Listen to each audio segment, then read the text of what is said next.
Nós estamos, amada igreja, iniciando a exposição do livro do Apocalipse, um livro tão lindo que João diz que é a revelação de Jesus Cristo e que foi Deus que deu essa revelação.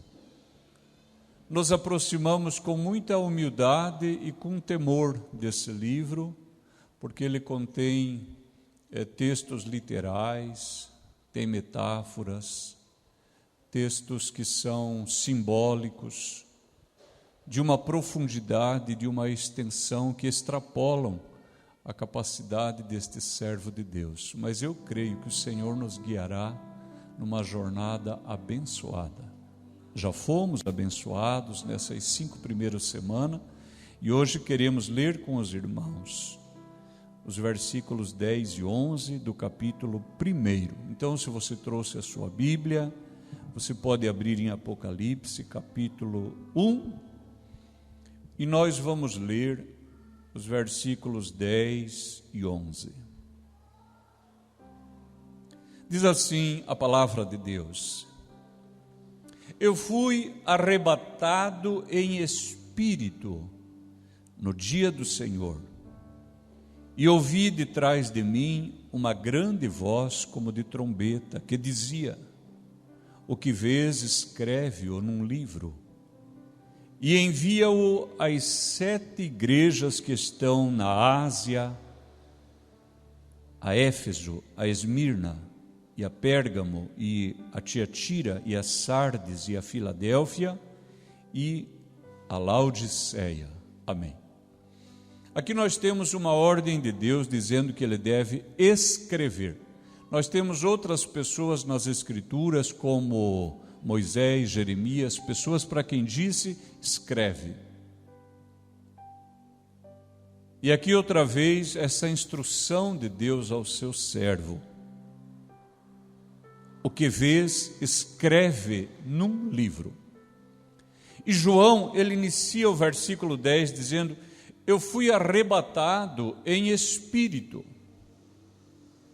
A Bíblia que eu estou usando e que eu mais aprecio é a tradução de João Ferreira de Almeida.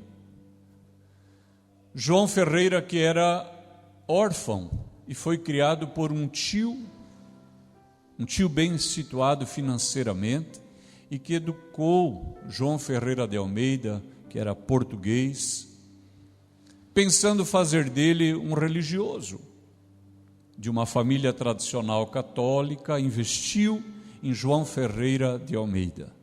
Mas quando ele chegou aos 14 anos, ele compreendeu que algumas doutrinas nas quais ele cria não tinham harmonia com a palavra de Deus.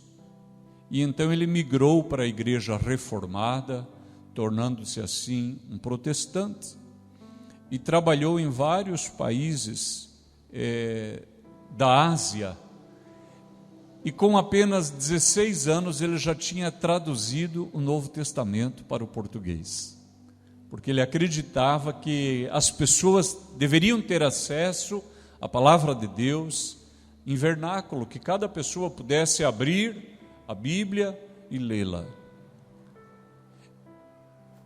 Entretanto, irmãos, nós precisamos compreender algo a respeito de tradução.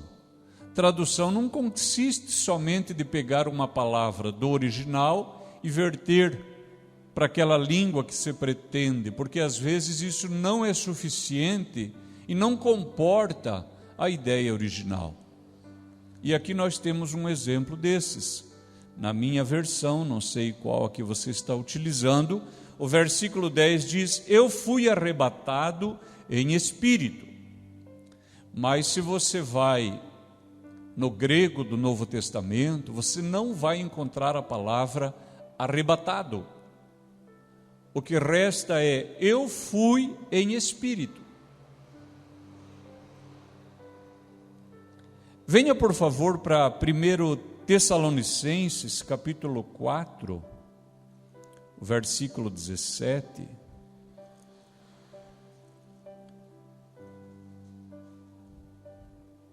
1 1 Tessalonicenses capítulo 4, o versículo 17,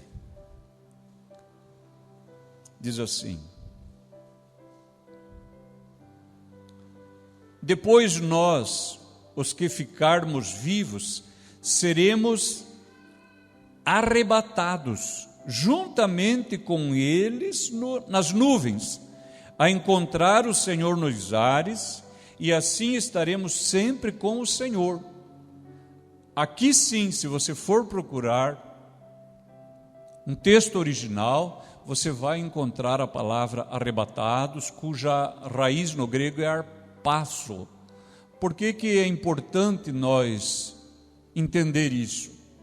Porque existe esse arrebatamento, que na minha tradução aparece como eu fui arrebatado, que na verdade é um êxtase, é uma elevação dos sentidos, como se a pessoa tivesse abertas as portas espirituais, os sentidos espirituais. Compreender? Esse é um arrebatamento, é um êxtase. E várias pessoas na igreja ao longo da história já tiveram essa experiência. Houve uma irmã da América Central chamada Bernarda, uma irmã que já está com o Senhor, mas por volta da metade do século passado, ela teve um arrebatamento e ela foi até a glória de Deus. Algo lindo que o Senhor deu para essa irmã. E depois que ela encontrou algumas pessoas e viu o Senhor, o anjo que a guiava perguntou se ela gostaria de ver alguém mais, e ela disse: eu gostaria de ver Abraão. Então lhe trouxeram para que ela o conhecesse, e ela estava no paraíso maravilhada, e achou que viria um senhor de 180 anos, carquético, encurvado, e foi, na verdade, apresentada para um jovem com uma idade que parecia ter algo como que 30 anos. Então ela teve esse arrebatamento de sentidos. Os irmãos estão compreendendo? Uma coisa é esse arrebatamento que um crente pode ter, e é o que aconteceu com João. Agora, aqui o que o apóstolo Paulo está falando em 1 Tessalonicenses 4,17, depois nós, os que ficarmos vivos, seremos arrebatados, e aqui tem a palavra arrebatado no original, arpazo está ali. Queridos irmãos, aqui é uma situação diferente. Olha o que diz no final do versículo: e assim estaremos sempre com o Senhor. Notaram? Sempre. Aqui o crente já foi salvo e ele teve o corpo glorificado. Que lindeza! Para um estado no qual não experimentará mais fome, nem sede, nem doença, nem morte, nem a passagem do tempo. E é nesse estado glorioso que nós estaremos para sempre com o Senhor. Diferente de João, que teve a visão, depois escreveu o que viu, endereçou as igrejas. Com a mudança do imperador, ele pôde voltar para a igreja que ele apacentava e possivelmente morreu em Éfeso com idade próxima de 100 anos. Notamos a diferença? Um então é o arrebatamento de sentidos, e outro caso diferente é aquele que vai acontecer com a igreja. Nós podemos ter ainda um outro exemplo em 2 Coríntios, vamos lá, no capítulo 12. 2 Coríntios, capítulo 12.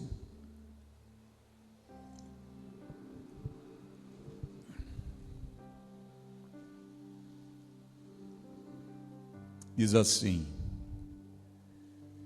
em verdade que não convém gloriar-me, mas passarei as visões e revelações do Senhor. Conheço um homem em Cristo, que há 14 anos, se no corpo, não sei, se fora do corpo, não sei, Deus o sabe, foi arrebatado até o terceiro céu. Aqui nós temos de novo essa palavra arrebatado, a raiz grega é arpasso, a mesma palavra de Tessalonicenses, e diz assim: e sei que tal homem, se no corpo, se fora do corpo, não sei, Deus o sabe, foi arrebatado ao paraíso. O paraíso, que é o lugar temporário do salvo, e que de lá irá para o tribunal de Cristo, onde receberá um galardão segundo as suas obras. Aleluia! E ouvirá do Senhor da igreja: vinde, bendito de meu Pai, receba por herança o reino que vos está preparado desde a fundação do mundo. Aleluia! Que lindeza, que glória, que privilégio! Não pare na caminhada, não desista. E aí, ele diz: foi arrebatado ao paraíso e ouviu palavras inefáveis, de que ao homem não é lícito falar.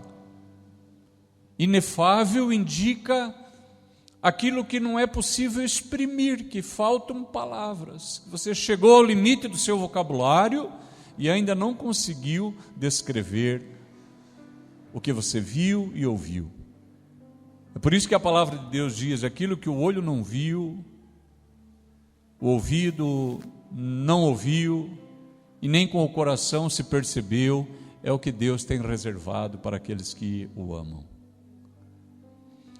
Observem, irmãos, o apóstolo Paulo aqui ele está dizendo que ele foi arrebatado ao paraíso. E ele que era um doutor na palavra, está lá em 2 Timóteo, ele fala que ele é um doutor. E ele que era um doutor, teólogo, concluiu que ele não saberia dizer se o que aconteceu foi: eu tive um arrebatamento de sentidos e meus sentidos se abriram, ou se eu tive uma glorificação temporal e fui e voltei. Ele falou: eu não sei, Deus o sabe. Irmãos, e se o apóstolo não sabe, e se um doutor na palavra não sabe, eu não vou tentar explicar isso. Jamais vou querer ir mais longe do que aquilo que o apóstolo recebeu e compreendeu de Deus. Mas uma coisa é clara: Deus pode, e Deus tem feito e fará. E que alegria se o Senhor fizesse aqui, de que mais pessoas tivessem um arrebatamento. Aleluia. Eu lembro a história de papai contando que um dia, quando voltavam de um culto, e ele não era pastor, naquele tempo em que as pessoas andavam a pé, raramente alguém tinha um veículo. Voltando para casa de um culto maravilhoso, um irmão teve um infarto e caiu morto. E a igreja em volta começou a orar e a argumentar com o Senhor. Senhor, esse irmão era o regente do coral, era o maestro da banda, o professor de música da igreja, um talento inestimável no nosso ministério, devolve o nosso irmão. E quando oravam, de repente o irmão volta assim. E os irmãos dizem: oramos porque o irmão é da música da igreja. E esse irmão disse: vocês gostam de música? Vocês não imaginam o que é música. O que foi que eu ouvi. Aleluia! Então note, irmãos, que mais pessoas tiveram essa experiência. Contudo, o que deve ficar é que para essas pessoas que tiveram um arrebatamento de sentido, independente se foi no corpo ou se não foi no corpo, aquilo que eles viram foi tão real como se eles estivessem lá em pessoa. Está bem, queridos? E cada um deles entende que isso veio do Senhor. Volte mais uma vez para Apocalipse, mantenha a sua Bíblia aberta. No capítulo 1, no versículo 7, A palavra de Deus diz assim: eis que vem com as nuvens, e todo olho o verá, até os que o traspassaram, e todas as tribos da terra se lamentarão sobre ele. Sim, amém. Esse versículo aqui, irmãos, não trata do arrebatamento da igreja. Guarde isso. Isso aqui já fala do final dos tempos. Depois da boda dos cordeiros, das bodas do cordeiro, depois do milênio, já é um desfecho. Esse texto, ele é um cumprimento de Daniel. Venha comigo para Daniel capítulo 7, os versículos 13 e 14. Daniel capítulo 7, os versículos 13 e 14. Diz assim, o profeta Daniel relatando o que eu vi. Eu estava olhando nas minhas visões da noite, e eis que vinha nas nuvens do céu um como o filho do homem, e dirigiu-se ao ancião de dias, que é Deus Pai, e o fizeram chegar até ele, e foi-lhe dado o domínio e a honra e o reino, para que todos os povos, nações e línguas o servissem. O seu domínio é um domínio eterno, que não passará, e o seu reino, o único que não será destruído. Esse texto de Daniel 7, 13 e 14, ele está em harmonia com Apocalipse 1 e 7. Fala do final dos tempos. Amém, queridos? Nós estamos conseguindo fazer uma diferenciação. Primeiro, o que é arrebatamento? Nós podemos ter um arrebatamento de sentidos, onde um crente, por obra e graça de Deus, através do seu Espírito, abre para aquele irmão os sentidos espirituais. E ele consegue acessar coisas que de outra maneira não seria possível. Mas, finda a experiência, esse cristão volta à sua vida comum, aguardando que o Senhor arrebate a igreja, ou como esses irmãos que eu testemunhei, aguardam ainda a volta do Senhor Jesus. Aqui nós temos um arrebatamento de sentidos. João teve, Paulo teve, irmãos ao longo da história da igreja tiveram. Apocalipse 1, 7, Daniel 7, 13 e 14 fala de um evento final. Agora, o que é um arrebatamento? Vem agora para João capítulo 14. Nós vamos ler os versículos 1, 2 e 3. Aqui vai falar do arrebatamento da igreja. 14, 1, 2 e 3. Os irmãos viram que nesses episódios que eu disse, não é o arrebatamento da igreja, é um evento final. A história, a narrativa diz que todo olho verá, todas as tribos, todas as nações. Perceberam a diferença? Agora vamos ver um caso que é particular para a igreja, o arrebatamento secreto da igreja. E que, havendo esse arrebatamento, o mundo ainda seguirá com a sua história. João 14, 1, 2 e 3 diz assim: não se turbe o vosso coração. Credes em Deus, crede também em mim. Na casa de meu pai há muitas moradas. Se não fosse assim, eu vou-lhe teria dito, pois vou preparar-vos lugar. E se eu for e vos preparar lugar, virei outra vez e vos levarei para mim mesmo, para que onde eu estiver, estejais vós também. Notaram que aqui não é uma fala para todos? Aqui é uma fala para o salvo. Não se turbe o vosso coração. Credes em Deus, crede também em mim. Na casa de meu pai há muitas moradas. Se não fosse assim, eu vou-lhe teria dito, porque eu estou indo preparar lugar para vós. E se eu for, voltarei e vos levarei para mim mesmo, para que onde eu estiver, estejais vós também. Notaram, irmãos, que está falando para um grupo de pessoas, uma fala fechada para um grupo de pessoas. E diz assim no versículo 16: e eu rogarei ao Pai, e Ele vos dará outro Consolador, para que fique convosco para sempre. Amém. Como que nós sabemos que o Senhor foi para o Pai? Por vários episódios, pela ressurreição, pelo testemunho daqueles que viram, as pessoas que conviveram com o Senhor durante 40 dias, mas também pelo cumprimento dessa palavra: eu rogarei ao Pai, e Ele vos dará outro Consolador. 50 dias depois, o que aconteceu?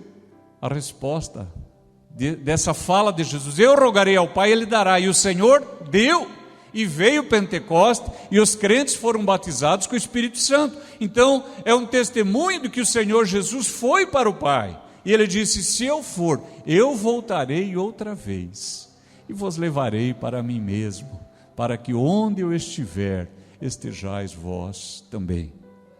Venha mais uma vez para 1 Tessalonicenses, capítulo 4.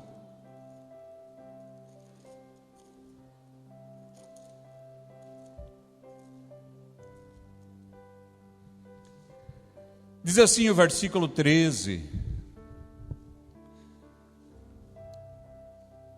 não quero, porém, irmãos, que sejais ignorantes acerca dos que já dormem, para que não vos entristeçais como os demais que não têm esperança.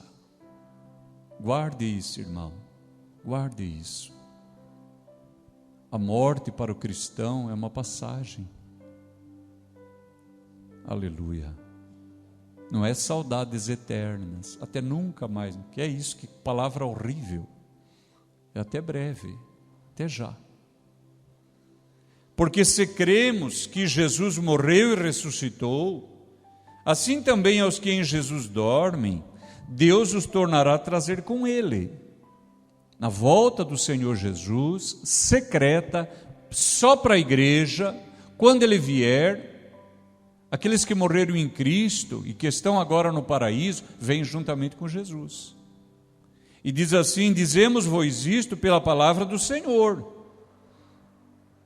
que nós, os que ficarmos vivos para a vinda do Senhor, não precederemos os que dormem. Olha o que ele fala, pela palavra do Senhor. Por quê? Porque Paulo, ele teve a revelação diretamente do Senhor. Ele não aprendeu com os demais. Ele teve a revelação diretamente do Senhor.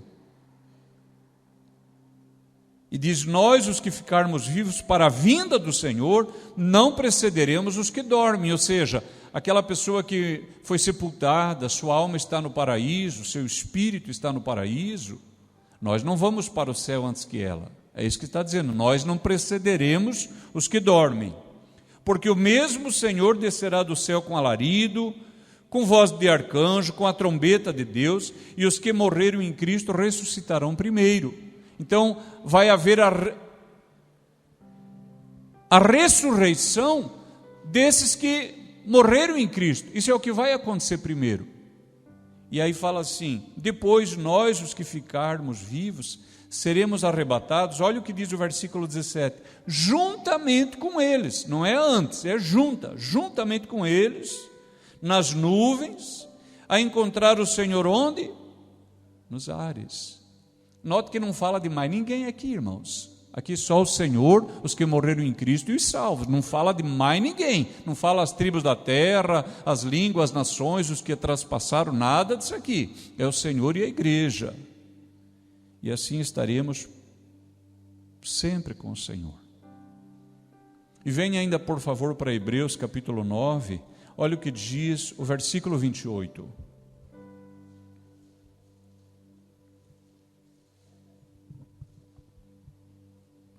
Hebreus 9, 28 diz assim a palavra do Senhor. Assim também Cristo, oferecendo-se uma vez para tirar os pecados de muitos, aparecerá segunda vez sem pecado. Para todos? Não. Aos que o esperam para a salvação. Não é para todos. Então note que a citação de Daniel 7, 13 e 14, Apocalipse 1 e 7 e outras referências, elas falam de um evento final, mas aqui não. Aqui, antes que venha todas aquelas tribulações que nós ainda aprenderemos, o Senhor nos tomará para si. Aleluia. Nós estaremos para sempre com o Senhor. Por isso diz o apóstolo: consolai-vos uns aos outros com estas palavras. Volte, por favor, então, para Apocalipse, capítulo 1, versículo 10. Então ele diz: eu fui arrebatado. E agora nós já sabemos que existe um arrebatamento de sentido, que existe o arrebatamento da igreja, que existe o aparecimento final de Cristo para todos. E ele diz assim: eu fui arrebatado no dia do Senhor. E aqui nós precisamos outra vez prestar atenção do que é que ele está falando. Então venha, por favor, para Isaías capítulo 2. São muitos textos que tratam do dia do Senhor, e eu vou ler apenas alguns. Isaías capítulo 2,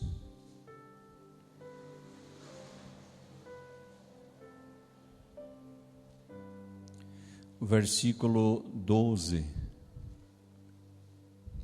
diz assim: porque o dia do Senhor, notaram? Porque o dia do Senhor dos exércitos será contra todo soberbo e altivo, e contra todo o que se exalta, para que seja abatido. No capítulo 13, diz assim o versículo 6, 13, verso 6: uivai, porque o dia do Senhor está perto, vem do Todo-Poderoso como assolação. E o versículo 9: eis que o dia do Senhor vem, horrendo, com furor e ira ardente, para pôr a terra em assolação e destruir os pecadores dela. Agora no capítulo 58, no versículo 13,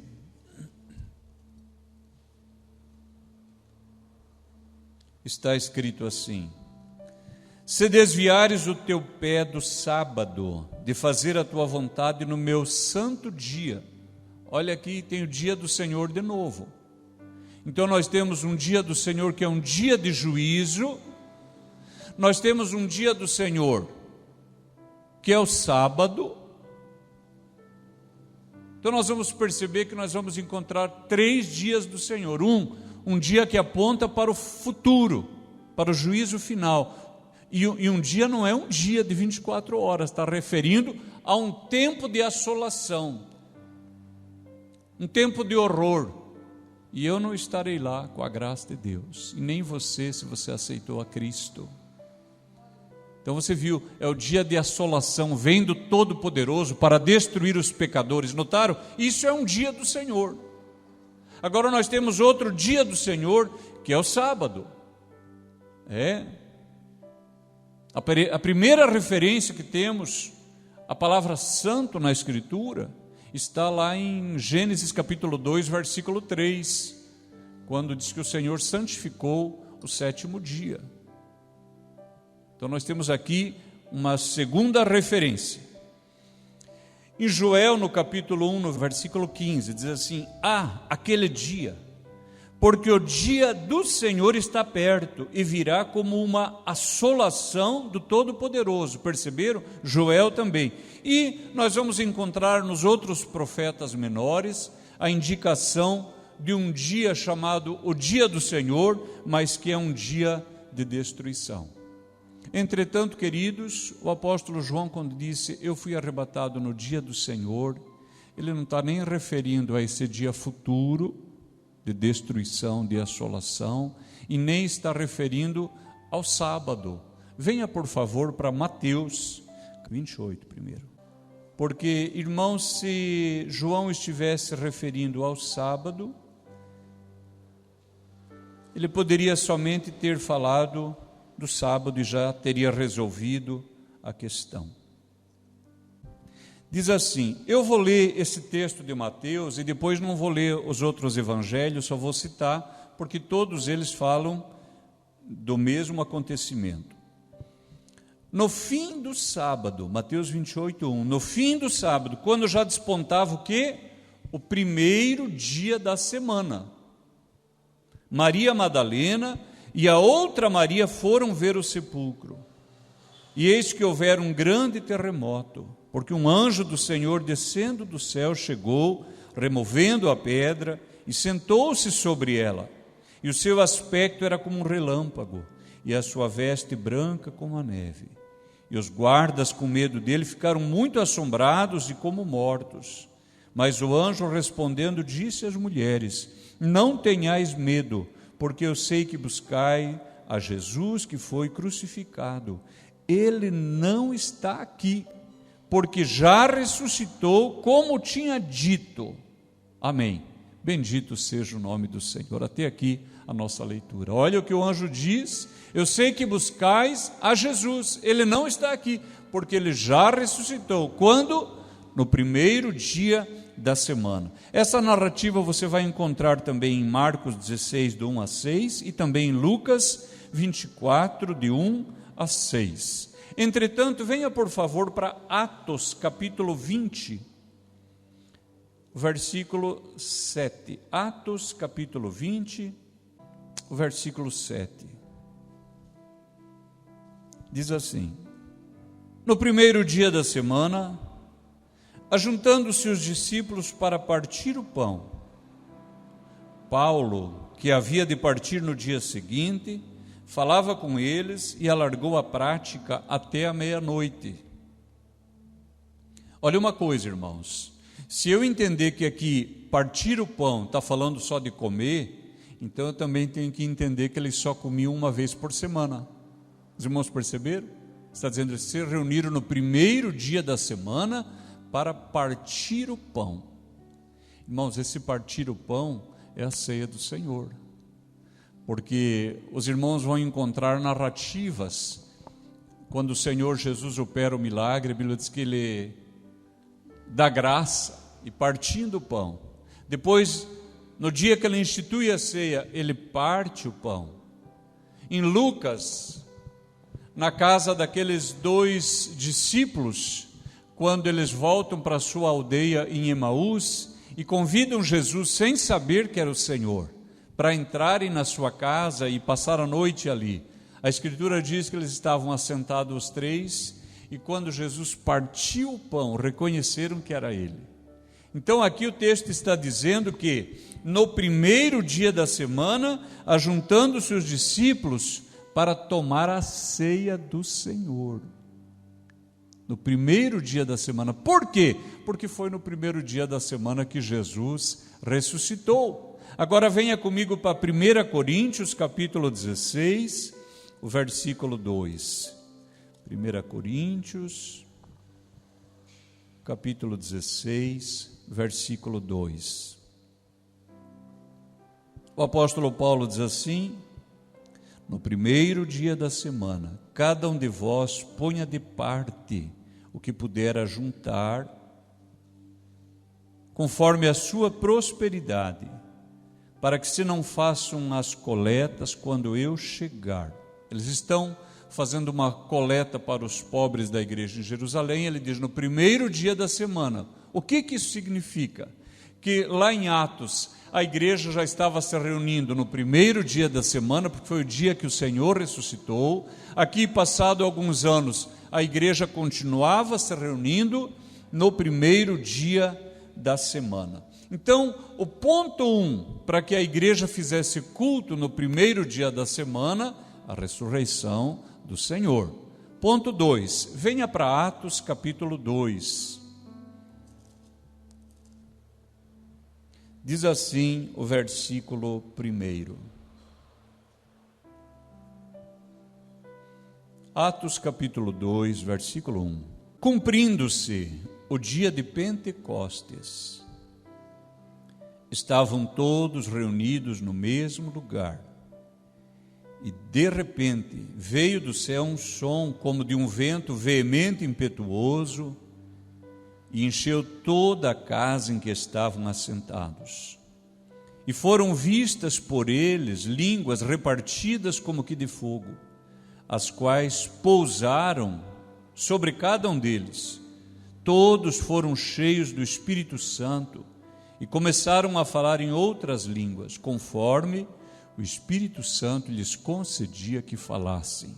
Em que dia que foi isso? No dia de Pentecoste. Guarde isso. A palavra Pentecoste significa 50. Você lembra alguém que é pentacampeão? Quer dizer que foi campeão 5 vezes. E Pentecoste significa 50. Até aqui estamos juntos? Então venha para Levítico capítulo 23, nós vamos ler os versículos 15 e 16. Terceiro livro da Bíblia, no capítulo 23.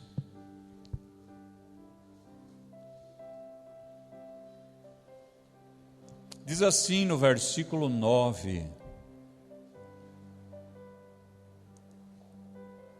Levítico 23, verso 9. Na minha Bíblia tem um título, está escrito As Primícias, na sua Bíblia também? Alguém está dizendo que sim. Então o versículo 9 diz assim: E falou o Senhor a Moisés, dizendo: Fala aos filhos de Israel e dize-lhes: Quando houverdes entrado na terra que vos hei de dar, e cegardes a sua cega, então trareis um molho das primícias da vossa cega ao sacerdote, e ele moverá o molho perante o Senhor, para que sejais aceitos ao seguinte dia do... Que dia que vem depois do sábado? O domingo, que é o primeiro dia da semana. Estamos juntos até aqui? Então, primícias é no primeiro dia da semana, no dia seguinte ao sábado, está escrito aqui. A pessoa colhia o seu campo e ela separava um feixe e trazia como primícia para o sacerdote. O texto diz: para que sejais aceito. Eu já tive o depoimento de várias pessoas na igreja que falam assim: pastor, eu queria ser dizimista, mas depois que eu pago tudo não sobra mais nada. Não vai acontecer milagre nenhum mesmo. Para Deus não é resto, é primícia. Notaram aqui? Primícia. Primeiro recolhe e traz para o Senhor. E quando a pessoa traz o seu dízimo, ela está dizendo: isso aqui é uma amostra de tudo o que ainda tem lá que Deus me deu. Primícia. Que dia? Domingo.